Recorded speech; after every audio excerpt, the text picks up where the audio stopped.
দেখো, মাত্র ৩ টা প্রশ্ন পড়লেই তুমি অসীম দ্বারা থেকে একটা সিকিউ কিন্তু পরীক্ষায় উত্তর করতে পারতেছো।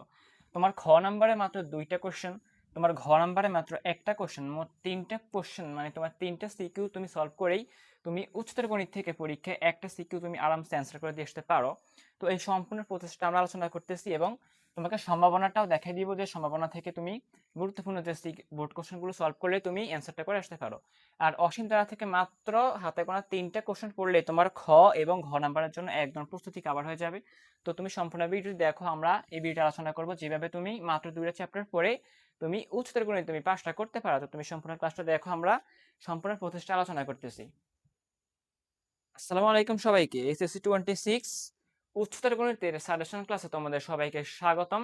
তো আমি আগেই বলে রাখতেছি যে এই ভিডিওটি মূলত কাদের জন্য, যারা মনে করো সারা বছর পড়ছো ভালোই, তোমাদের সিলেবাসের যে অধ্যায়গুলো আছে তুমি সব অধ্যায়ে তোমার ধারণা মোটামুটি ক্লিয়ার, তোমার সব নোট করা আছে, একদম প্রস্তুত, তোমার গোছানো আছে।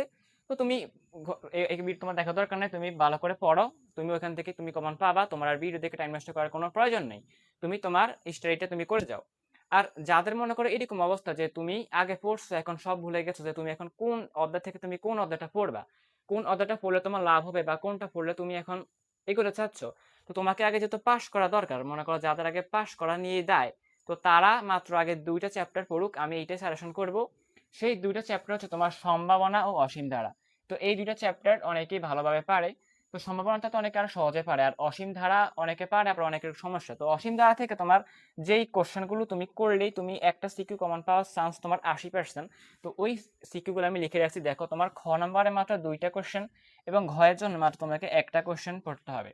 তো তুমি অবশ্যই এইগুলা আগে পড়বা। তো দেখো, আমরা অসীম ধারা থেকে যে সিকিউগুলো আমরা লিখে রাখছি, তোমার 1 নাম্বারে আছে a = 8 প্লাস তোমার 88, আবার তোমার এই যে তোমার 888 প্লাস দেখাও যে ধারাটির n সংখ্যক পদের সমষ্টি 80/81 × 10⁻n - 1 - 8n/9, বা বলবে যে n সংখ্যক পদের সমষ্টি নির্ণয় করো। মানে তোমাকে দুইভাবে বলতে পারে, একভাবে হচ্ছে কি তোমাকে ধারাটা দিয়ে দিবে যে a সমান এই ধারা, তোমাকে দেবে ধারা, ধারা দিয়ে তোমাকে বলবে যে n সংখ্যক পদের সমষ্টি এত হবে, এটা দেখাও। এই তোমার 80/81 × 10⁻n - 1 - 8n/9, মানে এইটা তোমাকে দেখাইতে হবে যে এই ধারাটার n সংখ্যক পদের সমষ্টি এইটা। বা তোমাকে আরেকটা বলতে পারে যে n সংখ্যক পদের সমষ্টি নির্ণয় করো, মানে এইটা দেখাতে শিওর বলবে না, বলবে তোমাকে সমষ্টি নির্ণয় করতে। তো তোমার দুইটাই, তোমার একটাই অ্যান্সার আসবে।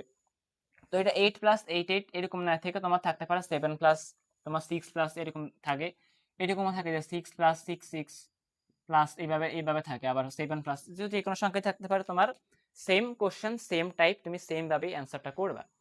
তো এইটার জন্য তুমি যে বোর্ড কোশ্চেনগুলো পড়বা, তোমার কুমিল্লা বোর্ডে 21, দিনাজপুর বোর্ডে 21, এবং তুমি 24, 25 সাল 23 সালের গুলো দেখতে পারো, সবই সেম। তোমার দ্বিতীয়তে তোমার আসবে x = 5 হলে ধারাটির নবম পদ ও 10টি পদের সমষ্টি নির্ণয় করো। এই যে এই সিকিউটা করলে তোমার দিনাজপুর বোর্ড 17তে এটা আসছে। এইটা করলে তোমার দুইটা একসাথে হয়ে যাবে, তোমার তম পদ নির্ণয়, এটা হচ্ছে তোমার কি, তোমার তম পদ নির্ণয়, অসীম দ্বারা তম পদ নির্ণয় ও n সংখ্যক পদের সমষ্টি, এটা হচ্ছে n টি পদের সমষ্টি। তো সিঙ্গেল তোমার 10টি পদের সমষ্টি বা 8টি পদের সমষ্টি এটাও আসতে পারে, আর দুইটা মিক্স করে আসলেও তুমি দিতে পারো। তো এটার জন্য তুমি দিনাজপুর বোর্ড 17 এবং তোমার কুমিল্লা বোর্ড 19 এবং তোমার বরিশাল বোর্ড 21-এর সিকিউটা তুমি করে ফেলবে এগুলা। আর 24-25 সালের গুলো তুমি করে রাখতে পারো, তোমার গাইডে আছে, তুমি করতে পারো। আর ঘয়ের জন্য তোমার সবচেয়ে বেশি ইম্পর্টেন্ট, তোমার একদম 10 স্টার, যেটা সকলেই জানো মোটামুটি, যে এক্স এর উপর কি কি শর্ত আরোপ করলে ধারাটির অসীমতক সমষ্টি থাকবে এবং তা নির্ণয় করো। এটার জন্য তুমি কুমিল্লা বোর্ড 23, সিলেট বোর্ডে 21, সিলেট বোর্ডে 21 অবশ্যই করবে, এটা একটু ব্যতিক্রম, মানে তোমার উদ্দীপকটা একটু ইয়ে করে আসছে। তো কুমিল্লাতে, সিলেটে 21, 24-25 সালে প্রশ্নগুলো তুমি করবা। তো এই গেল তোমার খতে ও গতে, তোমার খতে 4 মার্ক, আর তোমার তোমার ঘতে তোমার 4 মার্ক, মোট 8 মার্ক তোমার গেল। আর 2 মার্ক তোমার ক নাম্বারে আসবে। তো ক নাম্বার এখানে আমি সব লিখি নেই, তোমার ক নাম্বার এই চ্যাপ্টার থেকে মোট 7টা বা 8টা করলে তোমার সম্পূর্ণ কাভার হবে। কিন্তু আমি তোমাকে একদম গুরুত্বপূর্ণ এবং সহজ 3টা লিখে রাখছি। ওটা হচ্ছে তোমার কি, ধারাটি নির্ণয় করো, এটা তোমার কুমিল্লা বোর্ড 19-টা করে ফেললে হবে ক নাম্বার। আর সিলেট বোর্ড বিষয়টা তোমার সাধারণ অনুপাত নির্ণয় করো, এই আরেকটা। এবং তৃতীয় তোমার হচ্ছে কি, অসীমতক সমষ্টি যদি থাকে তা নির্ণয় করো, এটা তোমার রাজশাহী বোর্ডে 21 আসছে। তো তুমি এই সহজ 3টা করে রাখো, এটা সহজ 3টা করলেই তুমি ইনশাল্লাহ এখান থেকে কমন পাওয়ার চান্স থাকবে, এগুলো আসলে তুমি দিতে পারো। আর খতে তো গত তোমার 80% শিওর যে তোমার এখান থেকেই আসবে। তো তোমার যে 9টা বোর্ডে প্রশ্ন হয়, তোমার 7-8টা বোর্ডে দেখবে তুমি এগুলো থেকে তোমার কমন থাকবে। তো তুমি অবশ্যই এগুলো করে ফেলো, তাহলে তুমি অসীম দ্বারা থেকে একটা সিকিউ কনফার্ম করতে পারো। তো চলো এবার আমরা সম্ভাবনাটা দেখে ফেলি, যে সম্ভাবনা থেকে তোমার যে বোর্ড কোশ্চেন গুলো করলে তোমার মোটামুটি ধারণা ক্লিয়ার হয়ে যাবে। তো আমরা ওগুলো সাজেশন দিয়ে দিচ্ছি। আচ্ছা, আরেকটা জিনিস বলে রাখি, তোমার পাস মার্ক তো তোমার 17, তোমার রিটার্নে হচ্ছে তোমার মোট 50, তোমাকে 4টা সৃজনশীল অ্যান্সার করতে হবে এবং তোমাকে সংক্ষিপ্ত প্রশ্ন দিতে হবে 5টা। মোট তোমার হচ্ছে কত মার্ক? মোট তোমার হচ্ছে 50 মার্ক। তোমার সংক্ষিপ্ত, সংক্ষিপ্তে তোমার হচ্ছে তোমার 5টাতে 2 করে তোমার 10, আর সিকিউ তোমাকে আসবে 7টা, দিতে হবে 5টা, 5টা সিকিউ তোমার 10 করে হচ্ছে তোমার 50। তো তোমার এই 5টা সিকিউ না, তোমাকে দিবা 4টা, 4টা 10 করে তোমার হচ্ছে 40। তুমি সৃজনশীল 2টাই দিতে পারো মাত্র তুমি যদি এই অসীম দ্বারাও সম্ভাবনা পড়ো। তো তুমি অসীম দ্বারাও সম্ভাবনা পড়ে তুমি সিকিউতে 20 মার্ক তুমি নিয়ে আসতে পারো, 20টা মার্ক। আর তোমার সংক্ষিপ্ত প্রশ্নেও তোমার ধারা থেকে এবং তোমার সম্ভাবনা থেকে তুমি অ্যান্সার করলে তুমি 24-এর মতো তুমি মার্ক তুমি নিয়ে আসতে পারো, যেখানে তোমার মাত্র 17 পেলেই পাস, রিটেনে তোমার 17 পেলেই পাস। তো অসীম দ্বারা ও সম্ভাবনা থেকে তুমি 2টা সিকিউ দিলে তুমি 5টা করতে পারো। তো ঠিক আছে, আমরা এবার সম্ভাবনার সিকিউর তোমার সাজেশন দিয়ে দিচ্ছি আমি। তো চলো এবার আমরা সম্ভাবনাগুলো দেখে ফেলি। তোমার সম্ভাবনা থেকে তোমার মোস্ট টাইম বা তোমার সবচেয়ে গুরুত্বপূর্ণ যেটা তোমার হচ্ছে প্রবাবিলিটি, মানে তোমাকে সম্ভাবনা গাছ অঙ্কন করতে বলবে, তোমার আসে প্রবাবিলিটি অঙ্কন করো।